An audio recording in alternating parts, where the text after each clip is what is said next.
ഈ മഴക്കാലത്ത് മഴ കൊണ്ടുള്ള പല പ്രശ്നങ്ങളും നമ്മൾ ഓരോരുത്തരും അനുഭവിച്ചുകൊണ്ടിരിക്കുകയാണ്. അപ്പോൾ ഒരു പുതുതായിട്ടൊരു വീട് നിർമ്മിക്കുന്ന സമയത്ത് മഴയെ പരിഗണിച്ചുകൊണ്ട് എന്തെല്ലാം കാര്യങ്ങൾ നമ്മൾ ശ്രദ്ധിക്കണം, അല്ലെങ്കിൽ വെള്ളത്തിനെ ഡ്രൈനേജ് ചെയ്യുന്ന രീതി എങ്ങനെ, അപ്പം ഒരു വീട് പുതുതായിട്ട് നിർമ്മിക്കുമ്പോൾ എന്തെല്ലാം കാര്യങ്ങൾ നമ്മൾ ശ്രദ്ധ വെക്കണം തുടങ്ങിയവയെക്കുറിച്ചിട്ടൊക്കെയാണ് ഇന്നത്തെ വീഡിയോയിൽ നമ്മൾ ചർച്ച ചെയ്യാനായിട്ട് ഉദ്ദേശിക്കുന്നത്.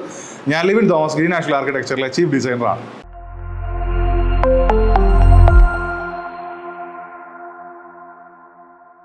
അപ്പോൾ നമ്മൾ ഒന്നാമതായിട്ട് നമ്മളൊരു വീട് നിർമ്മിക്കുന്ന സമയത്ത് ആദ്യം നമ്മൾ തീരുമാനിക്കേണ്ട ഒരു കാര്യമാണ് അവിടുത്തെ ഗ്രൗണ്ട് ലെവൽ എന്ന് പറയുന്നത്. അതായത് നമ്മുടെ വീടിൻ്റെ മുറ്റത്തിൻ്റെ ലെവൽ എന്തായിരിക്കണം എന്നുള്ളത് നമ്മൾ ആദ്യമേ ഫിക്സ് ചെയ്യണം. അത് തീരുമാനിക്കപ്പെടേണ്ടത് ചില കാര്യങ്ങൾ പരിഗണിച്ചുകൊണ്ടായിരിക്കണം. അതിൽ ഒന്നാമതായിട്ടുള്ളത് നമ്മുടെ വീടിൻ്റെ മുൻവശത്തുള്ള റോഡിൻ്റെ ഹൈറ്റ് എന്താണ് എന്നുള്ളത്. നമ്മുടെ മുൻപിൽ ഒരു റോഡ് ഉണ്ട് എന്നുണ്ടെങ്കിൽ ആ റോഡിനേക്കാളും മിനിമം ഒരടിയെങ്കിലും പൊങ്ങി നമ്മുടെ പ്ലോട്ട് നിൽക്കത്തക്ക പോലെ വേണം നമ്മൾ നമ്മുടെ വീടിൻ്റെ മുറ്റം ഡിസൈൻ ചെയ്യാനായിട്ട്. അത് പ്ലോട്ട് വലുതാണ് എന്നുണ്ടെങ്കിൽ ഈ ഹൈറ്റ് ഇനിയും ഉയർത്തുന്നതും പരിഗണിക്കാവുന്നതാണ്. കാരണം നമ്മൾ പ്ലോട്ടിൻ്റെ മുറ്റത്തിന് ഒരു ഹൈറ്റ് ഫിക്സ് ചെയ്തതിന് ശേഷം പിന്നീട് ഒരു സ്ലോപ്പും ഒക്കെ കൊടുത്തിട്ട് വേണമല്ലോ നമുക്ക് റോഡിൻ്റെ അങ്ങോട്ടുള്ള വഴിനെ നമുക്ക് ഡിഫൈൻ ചെയ്യാനായിട്ട്. അപ്പോൾ ആ വഴിയിലെ വെള്ളം ഡ്രെയിനായി പോകാനൊക്കെയുള്ള സൗകര്യങ്ങളും തുടങ്ങിയവയൊക്കെ പരിഗണിച്ചുകൊണ്ടും പ്ലോട്ടിൻ്റെ സൈസിനനുസരിച്ച് ഹൈറ്റിൽ വേണം വർധനകൾ വരുത്താം. എന്നാലും മിനിമം ഒരടിയെങ്കിലും നമ്മുടെ പ്ലോട്ട് റോഡിൽ നിന്ന് ഉയർന്നു നിൽക്കുന്നതാണ് നല്ലത്. തന്നെയുമല്ല, നമ്മൾ ഓരോ പ്രദേശത്തെയും റോഡിൻ്റെ ഒരു രീതിയൊക്കെ പരിഗണിച്ചുകൊണ്ട് ഇപ്പോൾ സ്ഥിരമായിട്ട് വെള്ളക്കെട്ട് ഉണ്ടാവാറുള്ള ഒരു സ്ഥലമാണ് എന്നിരിക്കട്ടെ നിങ്ങൾ വീട് വെക്കുന്നതിന് മുമ്പിലുള്ള വഴി എന്ന് പറയുന്നത്. അപ്പം തന്നെ ആ വഴിയിൽ ഇപ്പം നിലവിലൊരു ഓട നിർമ്മിച്ചിട്ടില്ല എന്നൊക്കെ ഉള്ള സാഹചര്യങ്ങളുണ്ട് എന്നുണ്ടെങ്കിൽ ഒരു എക്സ്പേർട്ടിനോട് ഒരു സഹായം ഉണ്ടെങ്കിൽ ഇത്രയും കൂടി അതിനായിട്ട് ക്ലിയർ ആയിട്ടുള്ള ഐഡിയ കിട്ടും. അതായത് ഈ റോഡ് പിന്നീട് ഒരു കാലത്ത് ഉയർന്നു വരാനായിട്ടുള്ള സാധ്യതയുണ്ട്. കാരണം ഒരു ഓട നിർമ്മിക്കുമ്പോഴോ അല്ലെങ്കിൽ വെള്ളക്കെട്ട് ഒഴിവാക്കുന്നതിനൊക്കെ ആയിട്ട് ഈ റോഡ് ഉയർന്നു വരാൻ സാധ്യതയുണ്ട്. എങ്കിൽ അങ്ങനെ ഉയർന്നു വരുവാണ് എന്നുണ്ടെങ്കിൽ എവിടം വരെ ഇത് ഉയരാം എന്നുള്ളത് കൂടെ പരിഗണിച്ചുകൊണ്ട് വേണം നമ്മൾ നമ്മുടെ വീടിൻ്റെ പ്ലോട്ടിൻ്റെ ഹൈറ്റ് ഡിഫൈൻ ചെയ്യാനായിട്ട്. അപ്പോൾ തീർച്ചയായിട്ടും അതൊരു എക്സ്ട്രാ ചിലവാണ് എന്നുള്ളത് നമ്മൾ ആദ്യമേ അത്രത്തോളം മണ്ണ് ഒക്കെ അടിച്ച് നമ്മൾ പ്ലോട്ട് പൊക്കേണ്ടി വരും. തന്നെയല്ല ഫൗണ്ടേഷനിലൊക്കെ കൂടുതൽ എക്സ്പെൻസ് നമുക്ക് വരുന്നത് കൊണ്ട് നമ്മൾ സാമ്പത്തികമായിട്ടും ഒക്കെ ബുദ്ധിമുട്ടാണെന്നുണ്ടെങ്കിൽ പോലും ഒരു പക്ഷേ ഇത്തരം കാര്യങ്ങൾ നമ്മൾ ഒരിക്കലും ഒരു പിന്നോട്ട് ചിന്തിക്കാതിരിക്കുന്നതായിരിക്കും നല്ലത്. കാരണം അത് എക്സ്പെൻസ് ഇത്തിരി കൂടിയാലും കുഴപ്പമില്ല. കാരണം ഭാവിയിൽ നമുക്ക് ഉണ്ടാകാൻ സാധ്യതയുള്ള ബുദ്ധിമുട്ടുകളെ നമ്മൾ പരിഗണിക്കുമ്പോൾ ഒരു പ്ലോട്ടിൻ്റെ ലെവല് പ്രോപ്പറായിട്ട് ഡിഫൈൻ ചെയ്ത് ഉയർത്തുക എന്നുള്ളത് വളരെ ഇമ്പോർട്ടൻ്റ് ആയിട്ടുള്ളൊരു കാര്യമാണ്. അടുത്തതായിട്ടുള്ളതാണ് നമ്മൾ വീട് നിർമ്മിക്കപ്പെട്ട് കഴിയുമ്പോൾ ഇതിൻ്റെ റൂഫിലെ വെള്ളം എങ്ങനെയാണ് കളക്ട് ചെയ്ത് പുറത്ത് കൊണ്ടുവരിക എന്നുള്ളത്. അത് വീടിൻ്റെ ഡിസൈൻ ചെയ്യുന്ന സമയത്ത് തന്നെ ഒരു ആർക്കിടെക്ട് അതിനെപ്പറ്റിയൊക്കെ ചിന്തിച്ചിട്ടായിരിക്കും ഡിസൈൻ ചെയ്തിട്ടുണ്ടാവുക. അപ്പോൾ തീർച്ചയായിട്ടും വീട്ടുകാർ അതിനെപ്പറ്റി ചോദിച്ച് മനസ്സിലാക്കി വെക്കുന്നത് വളരെയധികം നല്ലതായിരിക്കും. അപ്പം നമ്മുടെ റൂഫിലെ വെള്ളം നമ്മൾ പാത്തികളിലാണ് കളക്ട് ചെയ്യുന്നതെങ്കിൽ പാത്തി എവിടെയൊക്കെ വരും, അല്ലെങ്കിൽ നമുക്ക് ഫ്ലാറ്റ് ആയിട്ടുള്ള റൂഫ് സർഫസിൽ നമ്മുടെ വന്ന് വീഴുന്ന വെള്ളത്തിനെ നമ്മൾ പൈപ്പുകൾ ഉപയോഗിച്ച് എവിടെയൊക്കെയാണ് കളക്ട് ചെയ്യുക, അപ്പം റൂഫിന് സ്ലോപ്പ് എങ്ങോട്ടാണ് കൊടുക്കേണ്ടത്, അപ്പോൾ ഈ വെള്ളം പോകുന്ന പൈപ്പിന് എത്രത്തോളം സൈസ് നമ്മൾ കൊടുക്കണം, അപ്പം തുടങ്ങിയ കാര്യങ്ങളൊക്കെ വീടിൻ്റെ പ്ലാനിങ് സ്റ്റേജിൽ തന്നെ ഡിസ്കസ് ചെയ്തതിന് ശേഷം നമ്മൾ പ്രോപ്പറായിട്ടുള്ള വെള്ളം നമ്മൾ റൂഫിൽ നിന്ന് കളക്ട് ചെയ്ത് അതിനെ പുറത്ത് കൊണ്ടുവരുവാൻ, വീടിൻ്റെ സ്ട്രക്ചറിൽ നിന്ന് പുറത്ത് കൊണ്ടുവരുവാൻ വേണ്ടുന്ന കാര്യങ്ങളൊക്കെ ആദ്യമേ തന്നെ നമ്മൾ തീരുമാനിച്ചുറപ്പിക്കുന്നത് വളരെയധികം നന്നായിരിക്കും. ഇനി അതുപോലെ തന്നെ റൂഫിൽ നിന്ന് കളക്ട് ചെയ്തിരിക്കുന്ന വെള്ളം നമ്മൾ എങ്ങോട്ടാണ് ഇതിനെ കൊണ്ടുപോകുന്നത് എന്നുള്ളതും തീരുമാനിക്കപ്പെടണം. അതായത് ഇപ്പോഴത്തെ നമ്മുടെ നിയമ സംവിധാനങ്ങൾ അനുസരിച്ചിട്ടും അല്ലെങ്കിൽ തന്നെയും തീർച്ചയായിട്ടും നമ്മൾ ചെയ്യേണ്ട കാര്യങ്ങളാണ് റെയിൻ വാട്ടർ ഹാർവെസ്റ്റിംഗ്. 3 കാര്യങ്ങളാണ് അവിടെ വരുന്നത്. അതിൽ ഒന്നാമതായിട്ട് നമ്മൾ റൂഫിൽ നിന്ന് കളക്ട് ചെയ്യുന്ന വെള്ളം നമ്മളൊരു സ്റ്റോറേജ് ടാങ്കിലേക്ക് കളക്ട് ചെയ്യുന്നത്. അതായത് നമുക്ക് വെള്ളത്തിന് ക്ഷാമം വരുന്ന കാലത്ത് നമുക്ക് ഉപയോഗിക്കുന്നതിന് വേണ്ടിയിട്ട് നമ്മളൊരു മിനിമം സ്റ്റോറേജ്, നമുക്കത് ഓരോ പ്രദേശത്തെ റിക്വയർമെൻറ്റ് അനുസരിച്ചിട്ട് തീരുമാനിക്കപ്പെടണം അതിൻ്റെ വലിപ്പം എന്താണെന്നുള്ളത്.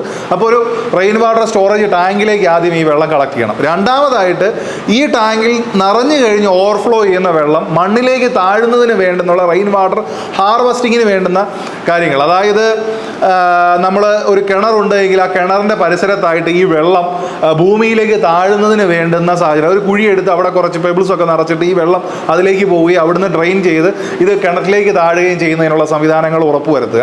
ഇനി മൂന്നാമതായിട്ട് ഇനി അതിൽ ഉപരിയായിട്ടുള്ള വെള്ളങ്ങൾ വരും. അതായത് ഇപ്പം വലിയൊരു മഴ പെയ്യുമ്പോൾ ഇത് രണ്ടിനും കപ്പാസിറ്റിക്ക് അനുസരിച്ച് അധികമായിട്ടുള്ള വെള്ളം വരുന്നുണ്ടെങ്കിൽ ഈ വെള്ളം പിന്നീട് അവിടെ നിന്നും എങ്ങോട്ടാണ് എക്സിറ്റ് ചെയ്യേണ്ടത് നമ്മുടെ പ്ലോട്ടിൽ നിന്ന്. അതായത് ഈ പ്ലോട്ടിൽ നിന്ന് നമ്മുടെ തൊട്ട് മുൻപിലുള്ള റോഡിലെ ഒരു ഓവിലേക്കായിരിക്കാം, അല്ലെങ്കിൽ തൊട്ടടുത്തുള്ള അരുവിയിലേക്കായിരിക്കും. അപ്പോൾ എങ്ങോട്ടാണ് ഈ വെള്ളം പോകേണ്ടത്, അപ്പോൾ അത് പോകേണ്ട വഴി അത് പൈപ്പിട്ട് കൊടുക്കുകയോ അല്ലെങ്കിൽ ഒരു ഓട നിർമ്മിച്ച് കൊടുക്കുകയോ തുടങ്ങി അതിനെപ്പറ്റിയിട്ടുള്ള കാര്യങ്ങളൊക്കെ നമ്മൾ പരിഗണിച്ച് വേണം ചെയ്യാൻ. അതുപോലെ തന്നെ നമ്മൾ മുറ്റത്ത് പേവിങ് സ്റ്റോൺ ഒക്കെ വിരിക്കുന്ന സമയത്ത്, അതായത് നമ്മൾ വീടിൻ്റെ കൺസ്ട്രക്ഷനൊക്കെ ശേഷമായിരിക്കാം നമ്മൾ പേവിങ് സ്റ്റോൺ വിരിക്കുക.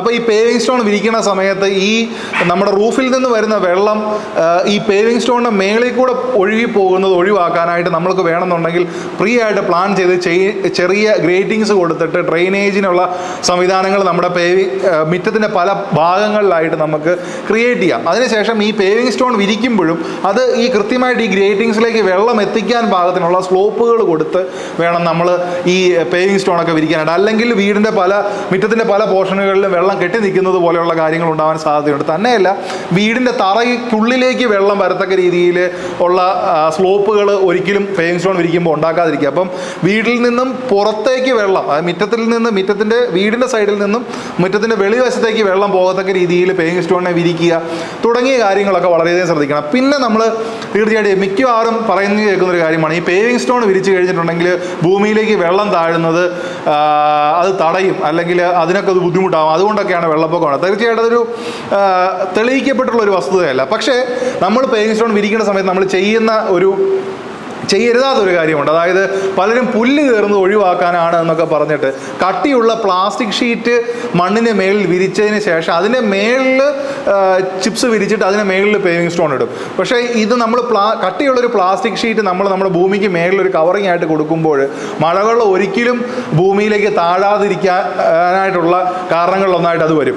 പലരും ഇത് ചെയ്യുന്നത് പുല്ല് കയറാതിരിക്കുക തുടങ്ങിയ കാര്യങ്ങളൊക്കെ ചെയ്യാൻ വേണ്ടിയിട്ടാണ് ഇങ്ങനെ ചെയ്യുക. പക്ഷേ നമ്മൾ എത്ര പ്ലാസ്റ്റിക് ഷീറ്റ് ഇട്ട് വിരിച്ചാലും ശരി, ഇത് പുല്ലെന്ന് പറയുന്നതിന് ഒരു പരിധിയിലധികം ഡെപ്തുള്ള സോയിലൊന്നും വേണ്ട. അത് ഈ നമ്മുടെ പേവിംഗ് സ്റ്റോണിൻ്റെ ഇടയ്ക്കുള്ള ചെറിയ ഗ്യാപ്പിൽ പോലും ഇത് വളരാൻ സാധ്യതയുണ്ട്. അപ്പോൾ ഒരു പ്ലാസ്റ്റിക് ഷീറ്റ് വിരിക്കുന്നത് പുല്ല് വളരുന്ന പോലെയുള്ള കാര്യങ്ങളിൽ തടയുന്നതിന് വേണ്ടി നിങ്ങളെ ഹെൽപ്പ് ചെയ്യാനായിട്ടുള്ള യാതൊരു സാധ്യതയില്ല. അപ്പം ഈ പ്ലാസ്റ്റിക് ഷീറ്റ് പോലത്തെ കാര്യങ്ങൾ ഈ പേവിംഗ് സ്റ്റോണിൻ്റെ അടിയിലൊക്കെ വിരിക്കുന്നത് ഒഴിവാക്കുക. അപ്പം അത് ഒഴിവാക്കിയാൽ തന്നെ ഒരു നല്ലൊരു ശതമാനം വെള്ളം ഭൂമിയിലേക്ക് താഴുന്നതിന് നമുക്ക് അനുവദിക്കാനായിട്ട് പറ്റുന്നതാണ്. അതുപോലെ തന്നെ നമ്മൾ ശ്രദ്ധിക്കേണ്ട മറ്റൊരു കാര്യമാണ്, നമ്മുടെ വീട്ടിലെ സെപ്റ്റിക് ടാങ്ക്, അതുപോലെ തന്നെ അടുക്കളയിൽ നിന്നും കുളിമുറിയിൽ നിന്നും ഒക്കെ വെള്ളം പോകുന്ന നമ്മുടെ സീവേജ് വെള്ളങ്ങൾ നമ്മൾ കളക്ട് ചെയ്തിട്ട് അത് പോകാനായിട്ട് നമ്മൾ നിർമ്മിക്കുന്ന ടാങ്ക്. ഈ 2 ടാങ്കുകൾ നിർമ്മിക്കുന്ന സമയത്ത് നമ്മൾ വളരെയധികം കാര്യങ്ങൾ ശ്രദ്ധിക്കാനുണ്ട്. അതിൽ ഒന്നാമതായിട്ടുള്ളത്, ഒരു പ്രദേശത്തിൻ്റെ ഗ്രൗണ്ട് വാട്ടർ ലെവൽ എന്താണ്, അത് നല്ല വെള്ളപ്പൊക്ക സമയത്തും ഒക്കെ അവിടെ വെള്ളം വരുന്ന ഒരു ഗ്രൗണ്ട് വാട്ടർ ലെവൽ എന്താണെന്നുള്ളത് നമ്മൾ വിലയിരുത്തണം. കാരണം ആ ഗ്രൗണ്ട് വാട്ടർ ലെവലിനും താഴെ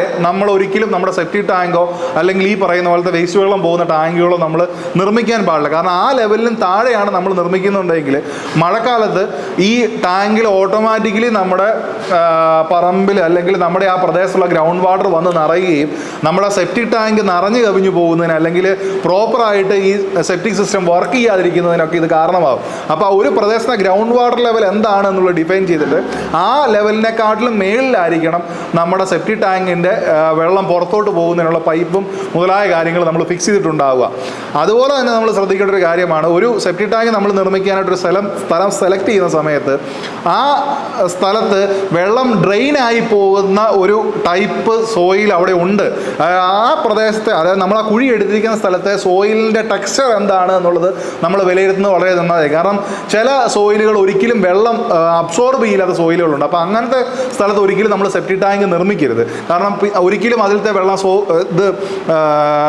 പുറത്തു പോകാതെ അല്ല ഡ്രെയിനായി പോകാതിരിക്കാനൊക്കെയുള്ള സംവിധാനം അത് ചിലപ്പോൾ ഫങ്ഷൻ ആയി വരത്തില്ല. അപ്പം ഒരു പ്രദേശത്തെ നമ്മൾ സെപ്റ്റിക് ടാങ്ക് നിർമ്മിക്കുന്ന സ്ഥലത്തെ സോയിലിൻ്റെ ടെക്സ്ചർ എന്ന് പറയുന്നത് വെള്ളത്തെ ആഗിരണം ചെയ്യുന്ന ടൈപ്പ് സോയിൽ ഉള്ളിടത്ത് തന്നെ ഇത് നിർമ്മിക്കാനായിട്ട് നമ്മൾ ശ്രദ്ധിക്കണം. ഇനി അതുപോലെ തന്നെ നമ്മൾ ശ്രദ്ധിക്കേണ്ടതാണ്, നമ്മുടെ വീട്ടിലെ പാത്തികളിൽ നിന്നൊക്കെ നമ്മൾ കളക്ട് ചെയ്യുന്ന മഴവെള്ളവും ഈ മഴവെള്ളം അതുപോലെ മുറ്റത്തുനിന്ന് ഒഴുകി വരുന്ന മഴവെള്ളവും തുടങ്ങിയ വെള്ളങ്ങളൊക്കെ ഈ പറയുന്ന സെപ്റ്റിക് ടാങ്കിൻ്റെ പരിസര പ്രദേശത്ത് ഭൂമിയിലേക്ക് താഴുന്നതിനെ നമ്മൾ ഒഴിവാക്കണം. കാരണം ആ പ്രദേശത്ത് വെള്ളം കൂടുതലായിട്ട് എത്തുകയും അത് ആ സോയിൽ താഴുകയും ചെയ്താൽ തീർച്ചയായിട്ടും ഇത് ആ പ്രദേശത്തെ ഒരു ഗ്രൗണ്ട് വാട്ടർ ലെവൽ ഉയർത്തുകയും സെപ്റ്റിക് ടാങ്ക് മഴക്കാലത്ത് നിറഞ്ഞു കവിയുന്നു പോകുന്നതിന് നമ്മുടെ ഫ്ലഷൊക്കെ പ്രോപ്പറായിട്ട് വർക്ക് ചെയ്യാതിരിക്കുന്നതിന് ഒക്കെ കാരണമാകും.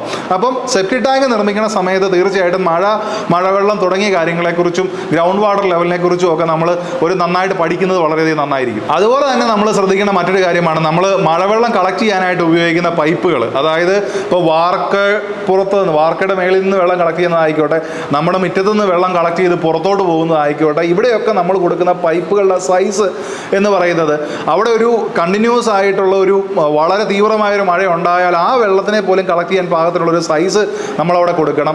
പിന്നെ തന്നെയല്ല ഈ ഇല പോലത്തെ കാര്യങ്ങൾ ഒക്കെ വന്ന് എപ്പോഴും അടഞ്ഞു പോകാതിരിക്കുന്നതിന് വേണ്ടുന്ന സംവിധാനങ്ങൾ, അതായത് ഇപ്പം ചില ഈ കാസ്റ്റ് അയണിൻ്റെയൊക്കെ ഗ്രേറ്റിങ്സ് പോലത്തെ കാര്യങ്ങൾ, അല്ല ഗ്രില്ല് പോലത്തെ കാര്യങ്ങൾ. അപ്പോൾ ഒരിക്കലും ഈ പൈപ്പുകളും നമ്മുടെ ഓവുചാലുകളും ഒന്നും ബ്ലോക്ക് ആകാതിരിക്കുന്നതിന് വേണ്ടുന്ന സംവിധാനങ്ങൾ നമ്മൾ ഒരുക്കുന്നത് വളരെയധികം നല്ലതായിരിക്കും. ചില പിറ്റുകളുടെയൊക്കെ ഡിസൈനിങ്ങിൻ്റെ സമയത്ത് നമ്മളൊരു ഒത്തിരി ശ്രദ്ധ ചെലുത്തിയാൽ പെട്ടെന്ന് വന്ന് അത് ബ്ലോക്കായി പോകാതിരിക്കുന്നതിന് വേണ്ടുന്ന സംവിധാനങ്ങൾ നമുക്ക് ഉറപ്പുവരുത്താവുന്നതാണ്. അപ്പോൾ തീർച്ചയായിട്ടും ബ്ലോക്ക് ആവാൻ സാധ്യതയില്ലാത്ത, മെയിൻ്റനൻസ് വളരെ എളുപ്പത്തിലുള്ള, ഒരു പരിധിയിലധികം ബെൻഡുകളോ കർവുകളോ ഒന്നും ഇല്ലാതെ ഒക്കെ തന്നെ നമ്മുടെ ഈ ഡ്രെയിനേജ് പൈപ്പ് സിസ്റ്റത്തിനെ നമ്മൾ ഉണ്ടാക്കേണ്ടതും വളരെയധികം നമ്മൾ ശ്രദ്ധ വയ്ക്കേണ്ട കാര്യമാണ്. അപ്പോൾ ഇന്ന് നമ്മൾ ഡിസ്കസ് ചെയ്ത കാര്യങ്ങളൊക്കെ തന്നെ നിങ്ങളൊരു വീട് വെക്കുന്ന സമയത്ത് നിങ്ങൾ ശ്രദ്ധിക്കും, അല്ല നിങ്ങൾക്ക് അത് എവിടെയെങ്കിലുമൊക്കെ ഉപകാരപ്പെടുമെന്ന് തന്നെ വിശ്വസിക്കുന്നു. മറ്റൊരു വീഡിയോയുമായിട്ട് നമുക്ക് വീണ്ടും കാണാം. നന്ദി.